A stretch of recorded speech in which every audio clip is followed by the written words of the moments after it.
Hi everyone, I'm Ierie, and this is Reminisce with This, where we sit together and reminisce on simpler times and things that brought us joy from childhood to now.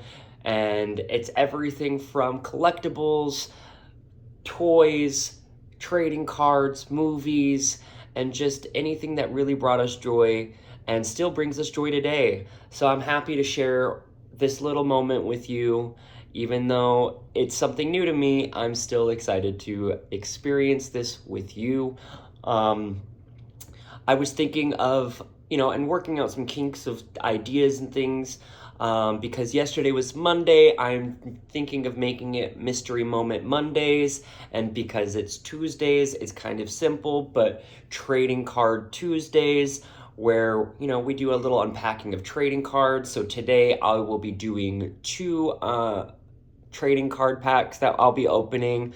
And, I'm testing out the waters. Trading cards are a little harder to come by, at least the ones that I collect, which of course will be Pokemon. It might be a little harder to come across these days as there, a lot of issues trying to locate them, as I stated, but I'm still excited. And before we get into the unpackings, I do want to just talk a little bit about, my journey throughout Pokemon cards. When I was really little, I would say about maybe 4 years old. So about like 97, 98, maybe 3 to 4 years old, I would say. My brother was already into Pokemon, him being 4 years older than me, and into the cards and stuff like that. And I watched the shows, but I wasn't old enough to be responsible to take care of cards. So what my mom had done is, at the time, they had like these little like oval Pokeball looking cards that had like each of the Pokemon on it for the original 151, and it just kind of was my responsibility to take care of those. And once I hit a certain age, after taking care of them for such a long time, then I was able to start collecting Pokemon cards. And that's what kind of started the endeavor for me, which was insane. Fast forward a little bit after taking care of those cards, and they weren't at the best, they weren't best taken care of, to put it lightly, as any, 4-year-old at that time. But once I got to about kindergarten, that's where I was able to get my first pack of Pokemon cards. I was with my grandma and my great grandma and my brother, and we were at, I want to say, like a Target in Utah back home. And, it was the first time that I was able to pick out a pack.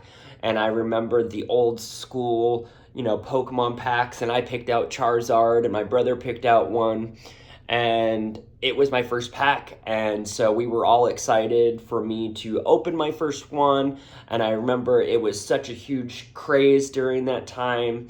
And there was a bunch of kids there opening packs and things like that. And I just so happened to open up a first edition pack, which, of course, like I said, it was that Charizard pack. But as I got to the end, lo and behold, my first rare card was a holographic first edition Charizard, which, believe me or not, it's crazy, but that's how my first introduction of Pokemon cards were.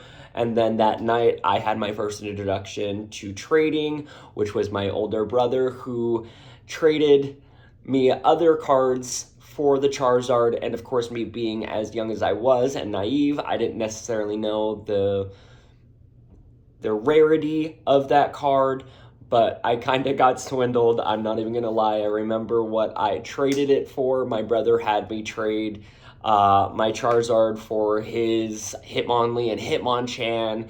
He did this whole thing where it was like, well, these two Pokemon could beat up Charizard by themselves. And me being a kid, I was like, you know what, I'm getting two cards, cool. So that kind of brought my collecting habit to a full force run, and I have forever been in the Pokemon card collecting, and I kind of stayed, consistent throughout the years. There were some times that I wasn't able to just because of where life had taken me at those times, but I still have my original binder from when I was probably maybe 9 or 10 with a plethora of cards and just overall memories and times from my life that I still cherish and I think about today, because there are a lot of things that I remember, or cards and stuff like that, that I was given from people and family and just friends and things that I cherish and I love, and I think about them today even if they may not be here anymore. So it's something to be in gratitude for myself these days, to kind of be able to still have something in this aspect for me. I know that a lot of people, as they grow up, they get rid of their collections and things like that. I just got lucky and I either had it myself or my grandma held on to it for me up until her passing. So I was really lucky that I was able to keep these as safe as possible. Now, they're not in the best condition for a lot of them, because I had been collecting from when I was a little kid. And, I didn't always care about, keeping them in binders and things like that. I did a lot of tournaments and stuff where we put them in our decks and things like that. So I didn't necessarily always have the best mentality on how to take care of them. This was just a fun activity that I grew up with. And now, there's a lot more of the, how to maintain and take care of cards. And, I wish I had been a little bit more like that as a kid, but I still am appreciative of the journey, because this has brought in so much joy over the years into my life. And I'm really excited to share these moments and talk about something that really does bring me a lot of joy day in and day out.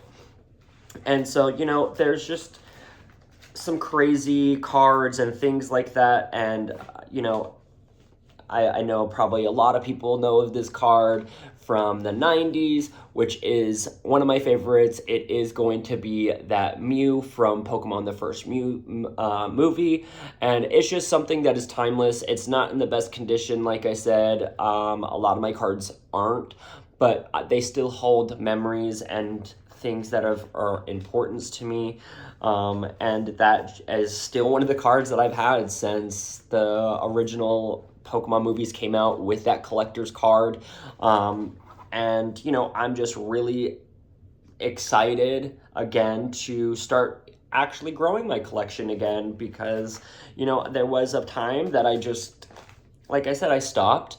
But I really have enjoyed this journey, and there are so many memories as I have reopened these binders and my cards and things like that, that I'm just so excited. So with that being said, I do have a couple things. We will be unpacking the Surging Sparks pack, which is my first time opening one of these bad boys. I struggled to find these. I probably spent way too much money on a singular pack, but I've been wanting to open them. I think that they're super dope. And then I also got a prismatic ETB, and I definitely spent way too much money on this, considering that they are a little bit more affordable when they're at retail. So it's unfortunate how much scalping has become such a problem in the collecting community. Like I said, I don't recall them ever being this crazy up until the last couple years. So, it's a little harder to find some of these things. But again, I'm doing it for the remembrance of my own journey and just enjoying that aspect of collecting, and just kind of being a kid again. And so with that being said, though, I am going to pick a pack from here, and then we'll do the Surging Sparks as well. And I'm just going to pick one at random, and then we'll see what we get. I really don't care for the rarity of anything. I bought the prismatic pack because, or the ETB I should say, because I am a huge fan of Eevee. I absolutely love and adore all things Eevee and their evolution line, which I have over here. It is the entirety of the Eevee evolution line of Tomy figures and all the different variants and things like that I'm still in the works of collecting, but they hold such a special place in my just overall love for Pokemon. I remember the first Eevee Brothers episode that they had on the original Pokemon series and how I just absolutely fell in love with them. So I'm super excited to open these. I haven't really opened many packs in the last couple years. The last packs I had open were with a couple friends, or gifts that were given to me as well. And so it kind of brought that little light to be like, oh, I remember how much I enjoyed that. And so I'm super excited again. I know I've said that probably a lot, but I really am super excited. So let's get into it and see what we got.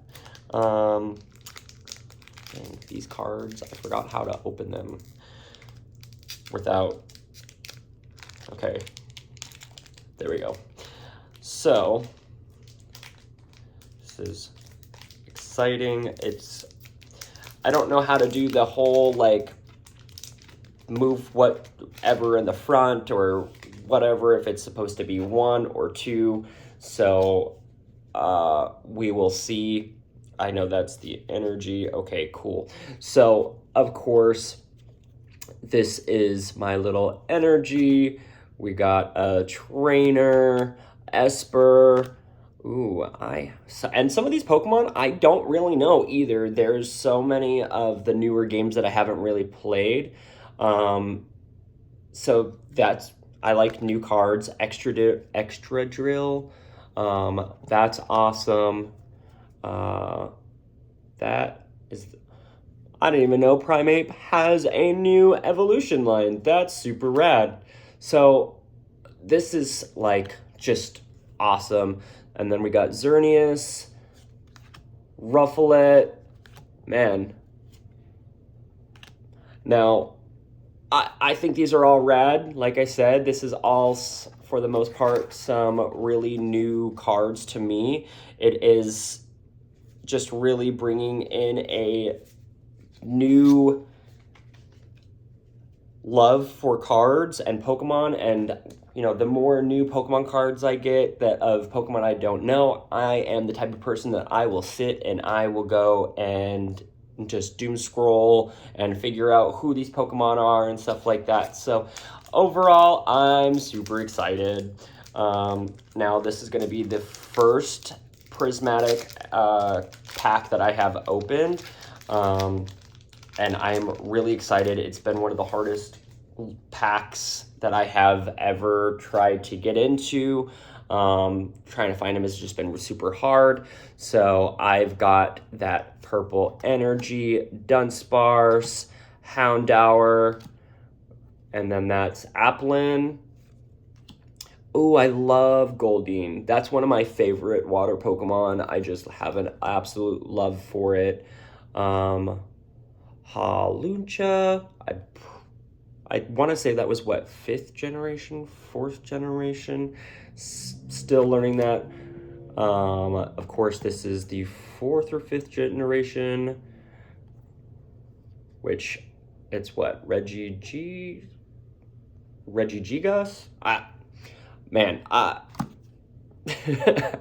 I'm still in the process of learning a lot of these and whatnot, so it's going to be fun to do this together. Ooh, that's cute. I like that. Oh, I love a good Baneri. Baneri is one of my favorite normal types. And then, ooh, Espeon. Now, Espeon is one of my favorite Eevee evolution lines. I absolutely love that. She is just awesome. One of my old rave fits for an EDC. I actually dressed up as an Espeon. I love Espeon, and I really do enjoy just the aesthetic and just like the nonchalant, sassy kind of, you know, vibe that she gives off.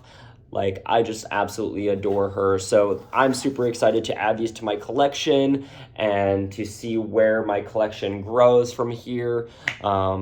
So I really appreciate you guys sitting with me and reminiscing a little bit. And I will catch you guys soon.